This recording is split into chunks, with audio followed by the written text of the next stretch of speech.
In today's show, we're talking about Toumani Kamara, celebrating his excellence and asking the question, what's his ultimate ceiling? Welcome to Locked On Blazers. Let's get into it.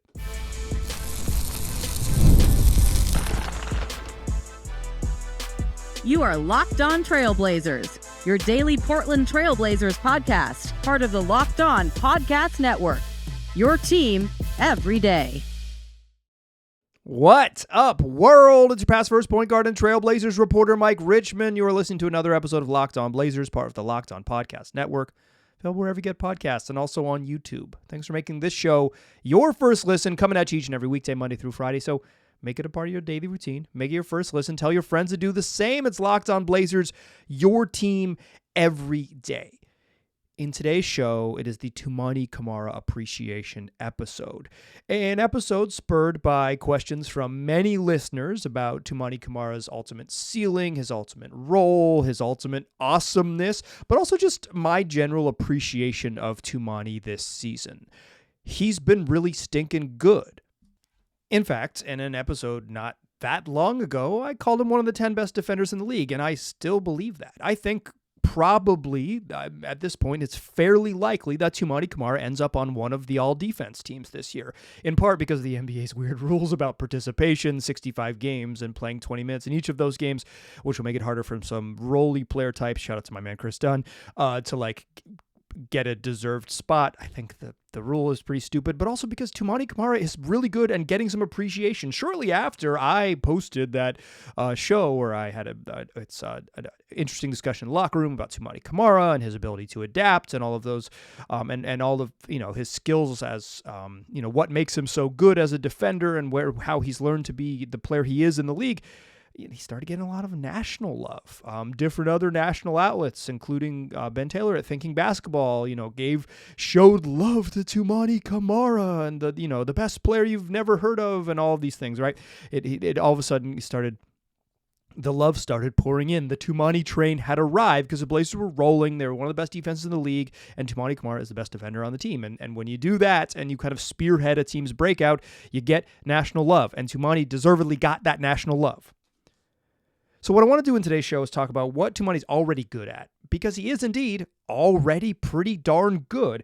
Then I want to talk about where he can get better, because he has made strides this year in a lot of different ways, but there are still plenty of things that he can get better at. And I think when you talk about his ultimate ceiling, what he doesn't do well right now is inevitably part of the conversation. And then I want to close the show answering the question: what is his ultimate ceiling? When I watch Toumani apply his trade, where do I land in sort of like what he can ultimately be? I think that is kind of a question that I don't know the answer to. Spoiler for the end of the show, but I think it's worth unpacking as we get there.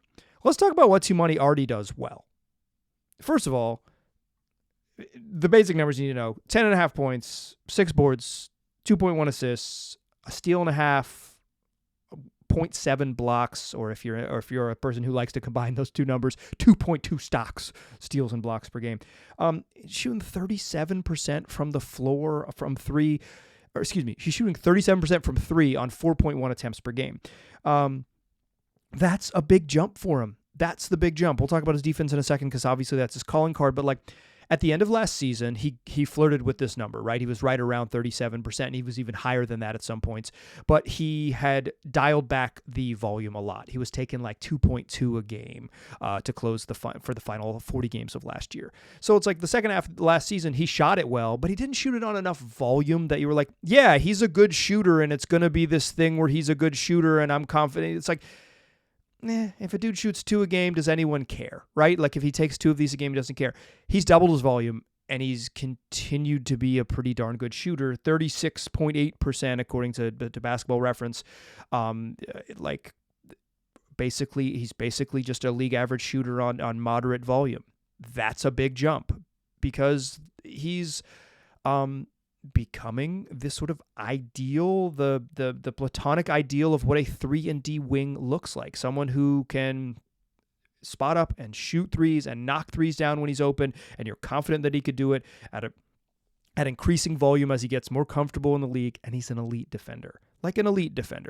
He is mostly deployed as a point of attack defender. The Blazers mostly put him on the point of attack point guards, right?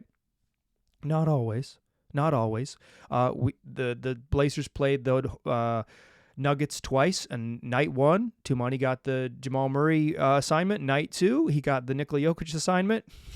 Night one, when Toumani was doing something else, Jokic went nuts. Night two, when Toumani was doing something else, Jamal Murray went nuts. It was just wherever he wasn't, that's what mattered. But we've seen him guard, hold Tyrese Halliburton scoreless and 3 shot attempts.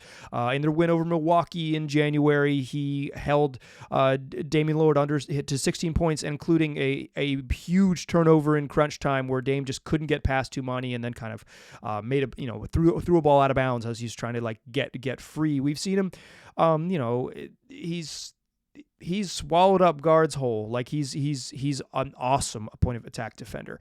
He's not, he's pretty versatile, right? Obviously they put him on Jokic. And I think he has really good help instincts, natural help instincts. He's, you've seen him help off and break up lob attempts when he's guarding his own man and track back to the ball. He had a highlight one against the Pacers during the Blazers' best stretch in mid-January, from mid-January to mid-February. The one I'm thinking of that's like sticks in my brain when I'm talking about this is actually a game that they lost, but they played the Clippers, and he was guarding James Harden. He gets that point of attack. He gets go guard their best player, the most important offensive player. He was guarding James Harden, and they ran like a double high screen, and he realized that Norman Powell had turned the corner and was going to get a dunk, and he tracked off James Harden from the top of the key, ran Norm down at the rim and blocked his shot. And after the game, a friend of the program, Jason Quick, asked Norm about it, and this was in Jason's story in The Athletic, and Norm was like, "You mean the dude who came out of nowhere to swat my dunk?" Like he's given him, he's an elite point of attack defender with very good off-ball skills, and he's also the best player in the league at drawing offensive fouls. He's the best offensive foul drawer in the league. Leads the league in charges taken. He's also just elite at not even the charge stuff, but just the dark arts of flopping and drawing contact and embellishing contact and understanding when LeBron James puts 2 hands on you and is going to push you off to make sure that you get the right switch. Fall down, go boom. Like he's learned that if he plays with a level of physicality, and he earns that respect, that when he does fall down, because obviously sometimes he's just straight up acting, but like, when he does embellish the contact because he plays physically and isn't just like a total punk, he's earned the whistle. He's figured out how to guard star players, and he gets that star player assignment every single night. When the Blazers have the type of assignment that says this dude is the chief offensive engine, Toumani is the one who is tasked with guarding that chief offensive engine. I mentioned it on a show a few weeks ago. It's, back in a couple, maybe 3 weeks ago now. Like, I think Toumani Camara I think he deserves to be on an all-defense team. I'm not going to make the case here for Defensive Player of the Year. That's too much. The Blazers are not that level of defense and haven't been that for the most part of this season. I think they're a bad defensive team, and now they've actually for a good stretch now since the middle of January. This, whatever that is, closing in on 6 weeks with a break in the middle, 5 weeks. Like they've been a pretty darn good defensive team, and Toumani's a big reason for that. That's not Defensive Player of the Year stuff, but that is like all defense type of love. I believe he deserves to be on one of those teams, and I bet I think he will be, although it's fringy stuff, right? It'll be tough for him. Elite point of attack defender, good help defender, improved shooter, including on volume with the not dipping in accuracy. He's a really good offensive rebounder.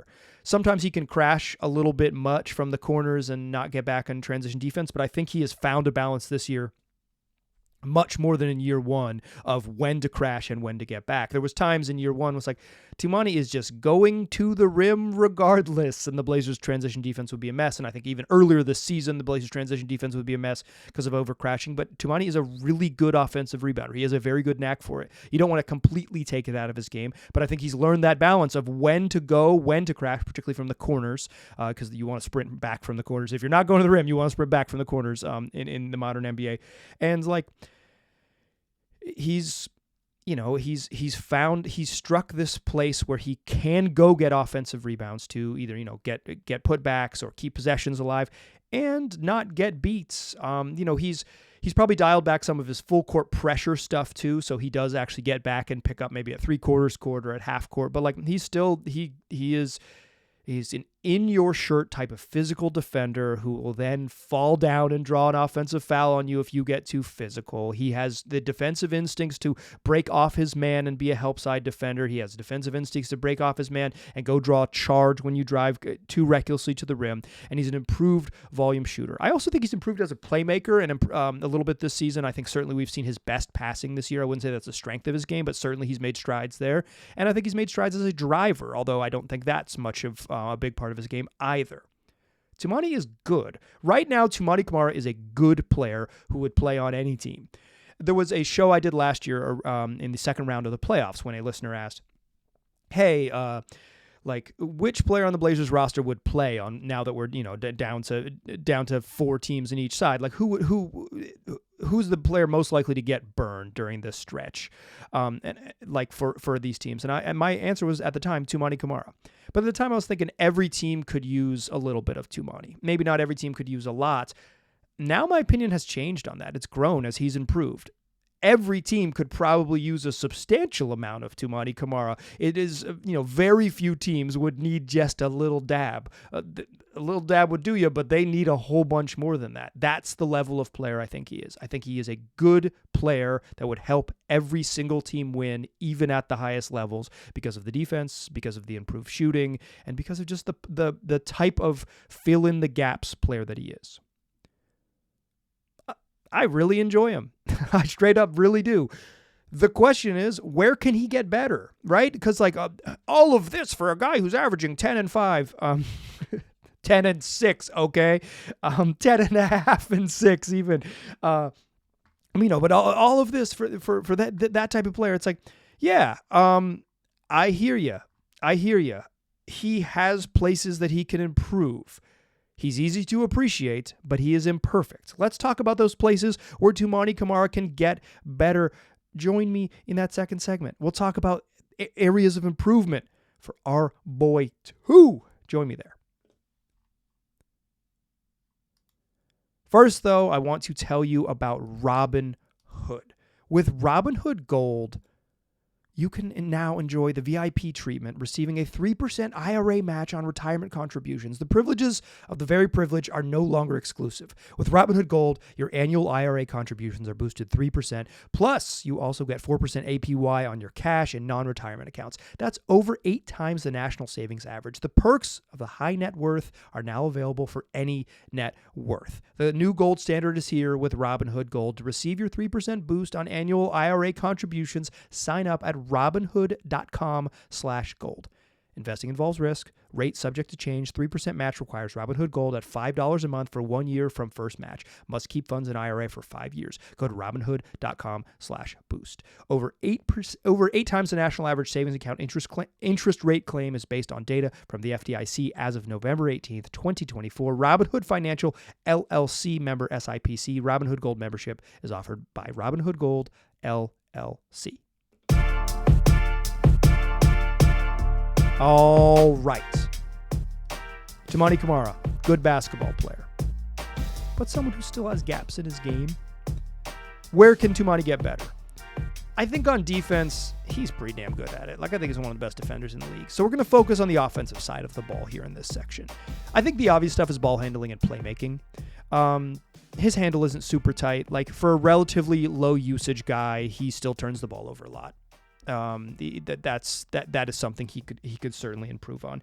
He's not a great passer. He's certainly an improved passer. He's a much better passer this season than he's ever been in his career. Ever been being last season when he was rookie. But he's a better passer than he's ever been in his career. And I think we've already seen him make some passes that he just was incapable of making a season ago. But doesn't have a super tight handle, is not a great playmaker. Those are places to improve. And the turnovers, that's a place to improve. He can get a little bold, and also just not having a super tight handle. He doesn't always see. Sometimes you don't get to where you want to go, or you don't get to where you want to go with the purpose that you would have hoped that you would arrive there with. But I think the biggest thing stopping Toumani Camara is like from reaching a ceiling that's above like he's already an elite role player, right? I already said like in the first segment, he play for any team in the league at the highest levels. He play like whoever makes the title this year, the finals, whoever makes the finals, either team could use a Toumani Camara. I'll just throw that out there. Literally whoever it is. Like if it's Thunder Celtics, like probably the two most talented teams in the league with apologies to the Cleveland Cavaliers. And if it's Cavaliers, they sure as hell could use Toumani Camara because that's like the small forward is the thing they don't have. Apologies to DeAndre Hunter. Sorry. But like, if it's Oklahoma City and Boston, it's like, yeah, he would play on both of those teams. He would. I mean, obviously the Celtics are stacked on the wing, but like he would come off the bench and play and help them and be really useful, and they'd be really happy to have him. Same with Oklahoma City, a team that maybe isn't as stacked at like that exact size, but has a lot of wingy types, right? He would help. He'll help the best teams in the league. He's good. But if he's going to move from what he is, this like elite role player, or even like, if you don't want to use the E word because you're a little uncomfortable with it, a very, very good role player that would help any team, to like the one of the best dudes on the really good teams, it's self-creation. It is not just the ability to create for others with playmaking, it's the ability to create your own shot. This season, 93% of Toumani Kamara's three-pointers, that's 74 out of 80, according to NBA.com, have been assisted. And that's an improvement. Last year, every single one of his three-pointers was assisted, 100%. All of them. That is the mark of someone who is a play finisher, right? Some of that has to do with role, particularly role this season, right? Every time in season game, he's going to dribble a lot and run pick and rolls. They are trying to get Scoot Henderson on the ball and activated and do things like that because that's the best way to use Scoot. They being the Portland Trailblazers, are giving Denny Avdia more on-ball opportunities to initiate offense and set things up, and it's been useful. It's a good move.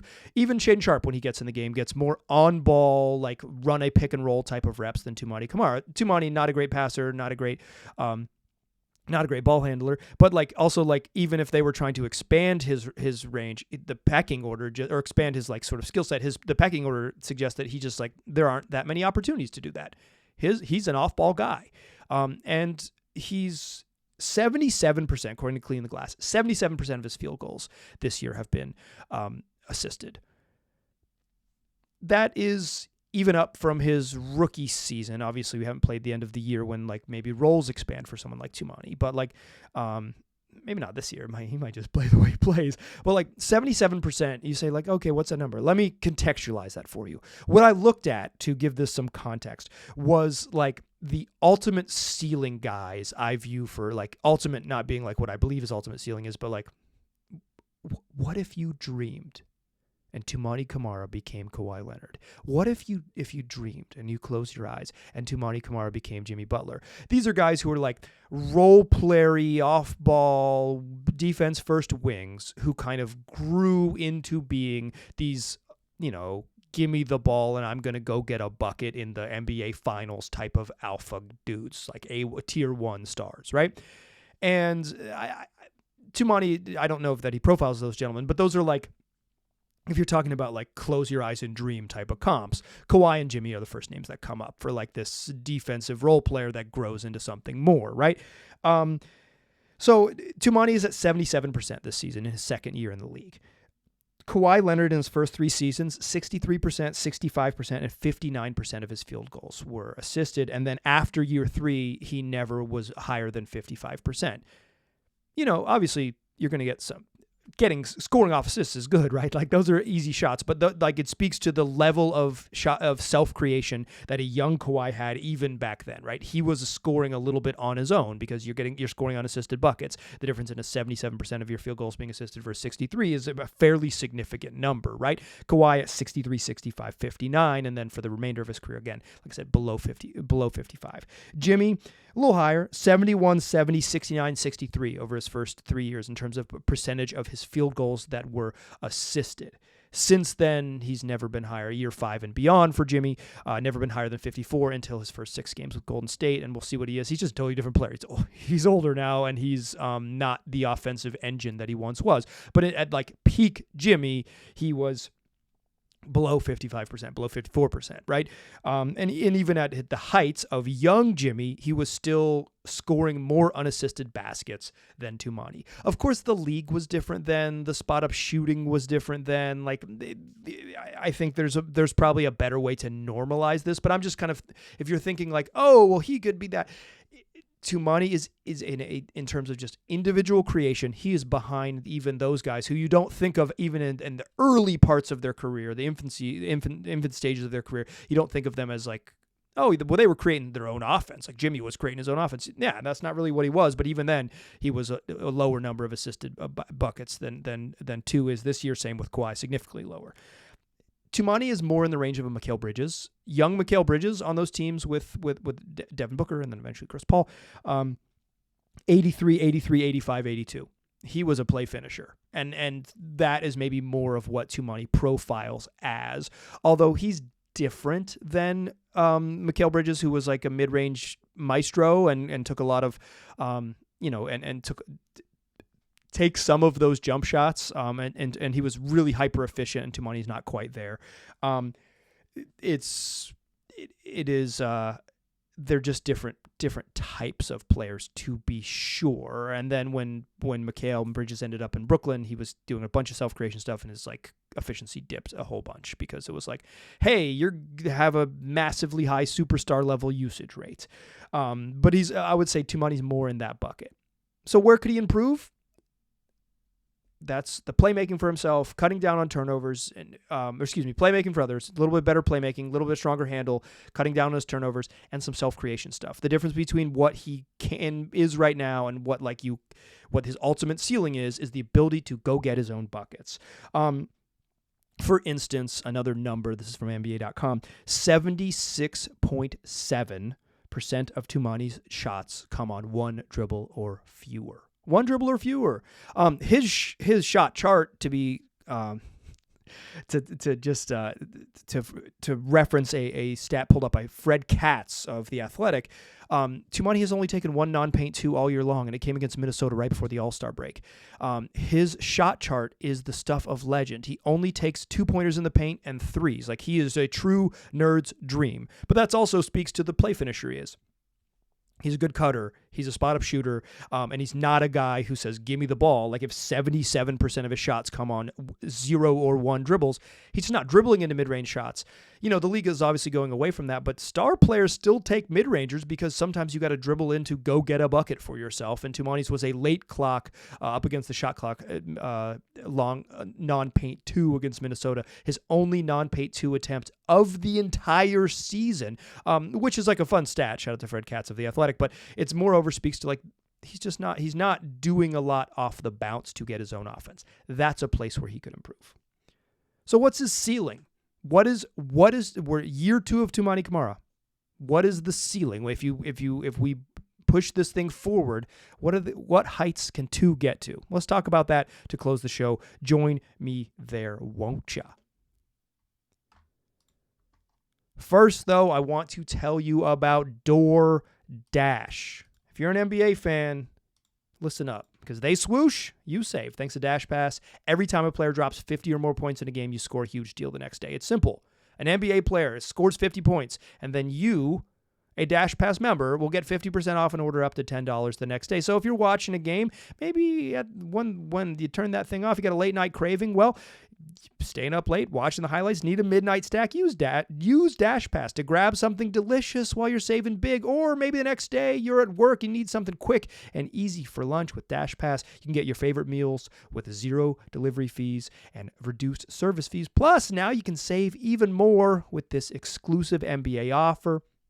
Sign up for Dash Pass and be ready to save when any player scores 50 or more points in a game. Dash Pass members get 50% off an order the next day, up to $10 off. Just use the promo code NBA50 from noon to midnight. Or if you are a West Coast listener, 9 a.m. to 11:59 p.m. Pacific time. That's any time after a 50-point game in the NBA on eligible orders at participating merchants. Must have an active Dash Pass account. Terms apply. Visit DoorDash to learn more. Still a pass first point guard. Still Mike Richmond. You're still listening to Locked On Blazers. Okay. What's Toumani's ceiling? talked about what he's already good at, talked about places he can improve if he's going to go from what I would call a guy to the guy. Because I think no doubt about it, on a like Toumani Camara's could be like a starter on a team that wins a title, later this year. Like he's that good. Like he's that good and that useful. Would he play every single minute of would he play a 44-minute playoff game in the finals? I don't know, right? But he'd play 24 and some change, if not 34 and some change. He's that good right now. He's what I'm talking about when it's where can he improve is how does Toumani go from being a franchise guy, like a useful player that every team could need, to the franchise guy? And some of that is the shot creation stuff and the improvement on that end. There's some other places where he can improve. And I want to say this. This show is in some ways a long time coming, but it also is spurred on by you, dear listeners, folks who email me at lockedonblazerspod@gmail.com and ask me questions. I don't always answer them in a direct mailbag way anymore because I feel like that's a little played, particularly for me because I've done a lot of these over the years. So switching up sort of my approach, so it's not a direct mailbag, but if you ask me questions, I'll bookmark them, I'll think about them, and I'll answer them in the show. So listener C asked me a question that was very similar to this. Listener Nathaniel, longtime listener to the program. Dr. J, friend of the program. Scott, also a longtime listener and friend of the program. Scott also sent me questions about sort of Toumani's ceiling and Toumani, what can Toumani be, and can Toumani grow into being the Blazers franchise player? Sure. As long as there's another dude who's a franchise player along with him, right? So what is his ultimate ceiling? Well, some of that is the shooting and volume have to tick up, right? You can't be the guy taking 4 threes a game. Or you can't be the guy averaging 10 points a game. So it's the volume has to go up, particularly as a shooter. But if you think let me answer in reverse, right? I think Toumani's ultimate ceiling is something like the third best player on a team that wins a championship, who on any given night could be the Blazers, or the Blazers could be any teams, but certainly the Blazers, could be any team's second best player, and on some nights their best player, right? But every night when you go out there, it's their third best player is Toumani Kamara, and when he has it going, he's their second best player, and when he has it going like this, he could be the best player in the gym type of thing. But I think a realistic ceiling is you're talking he's the third best player, the best defender, and the third best offensive player on an elite team, on a team that wins, 61 games or whatever it is. But to get there, to move from a guy to the guy, or a guy to one of the guys, but still a capital T, it's the shooting has to improve. The volume of shooting. I think if he shot 37% on 8 attempts, you'd be yeah, that dude can shoot it, but you have to get him up, right? The playmaking juice for others and for himself has to get there. But also I think you have to be realistic about what Toumani is. He's 24 years old. He'll be 25 in May. Typically, players take the biggest leaps during what would have been traditionally, I should say, their collegiate years, right? From 18 to 23. That's when players improve the most in terms of adding new stuff to the arsenal, adding actual tangible new skills. Players Toumani's age, he'll be getting his age 25 season in his third year, right? They typically are the type of player they're going to be. It doesn't mean they don't improve, but Toumani is likely going to be the type of player that he is, a 3-and-D monster. It's just, that's why I'm talking about the volume of shooting, right? Because the things that he's not good at, the self-creation, and he's not a great rim finisher right now. That's not an elite part of his game. Some of that is just because of the shot creation stuff. Most of his shots at the rim are assisted, and if some of those are easy because you get him on fast breaks, but in the half court, if you're getting assisted passes, those can be in traffic, or you're not beating someone off the dribble and necessarily making those plays. We've seen him improve there, but he's not an elite finisher in and of itself, and in and of himself, and he does not have the elite handle and the elite self-creation stuff to get to his spots and get to the rim and get shots off in that way. He's a play finisher, a cutter, a smart player. So I don't foresee necessarily him adding massive parts to his skill set. usually guys like Tu are the type of player they're going to be. And what happens is they sharpen their skills. They get better at the things that they're better at. Like, you talk about athletes' peak. Usually people say it's, like 27 to 30 or 26 to 29. Like, oh, this is, their athletic peak, and also their like IQ is like, from playing in the league long enough, it kind of coalesces into like, these are your best seasons, right? And over the next 4 years, imagine Toumani will play 4 or 5 years. Toumani will play his best basketball. And what will that look like? What is his ceiling? When listener Dr. J sent some, let me start here. On Thinking Basketball, Ben Taylor called Toumani. He said that Toumani had shades of baby Pippen, right? That it was Scottie Pippen. I don't love that comp because Scottie Pippen was such a good athlete and such a good playmaker and so good on the other side of the ball, right? Like, I understand why you make that comparison, right? Because Toumani's so fun on defense and he wears 33 and he's, like all those things. The smooth lefty with the armband or with the whatever wristbands, like, but I think it's like other comps that I think are intriguing for him, and these are thrown out by Dr. J, is like, what if he's got a little Ron Artest? What if he's got, a little bit of young Kawhi, but doesn't maybe morph into the older Kawhi, but he's still like this elite, like, Kawhi, like winning finals MVP before he really took off. And he wasn't the best players on those teams, but he was certainly one of the most effective. Is he a name I threw out there, which is a little before my time, but it's like, what if he's Michael Cooper, right? If he's just like the elite defender on one of these awesome teams. Like he's a dude who ends up making the Hall of Fame because he's like, oh yeah, you were one of the 4 or 5 best defensive players of your generation.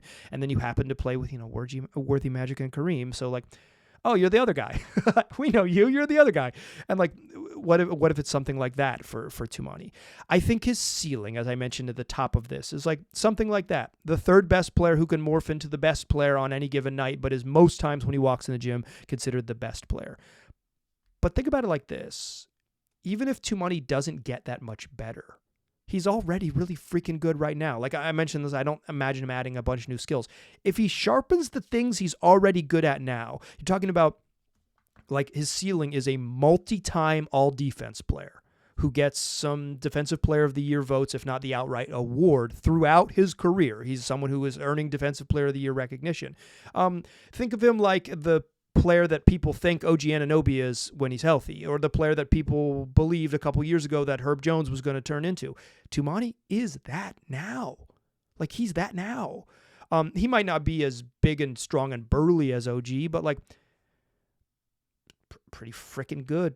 He's pretty freaking good. And like, I think Toumani is very close to being deeply comparable to Herb Jones, who was once like the celebrated darling of the NBA nerd Illuminati, right? As this like elite defender playing in a small market. Like, Tu is that right now. If his ceiling is 12% better, and he's just like shooting 6 threes a game at 37% and like earning all defense nods every year, that's an elite player. It's an elite player. It might not be the guy, but it's a guy, and a guy that helps every single team in the league win. Toumani Camara rocks. I hope you enjoyed the program. That's all we're doing today. Tomorrow, the Blazers play the Washington Wizards. We will talk about the Wizards on tomorrow's program. And then later this week, I got a fun interview coming your way. Nate Duncan from Dunked On is going to join the program, and that's what we'll do this week. 5 shows, wherever you get podcasts, and also on YouTube. I appreciate you listening. I'll talk to you soon.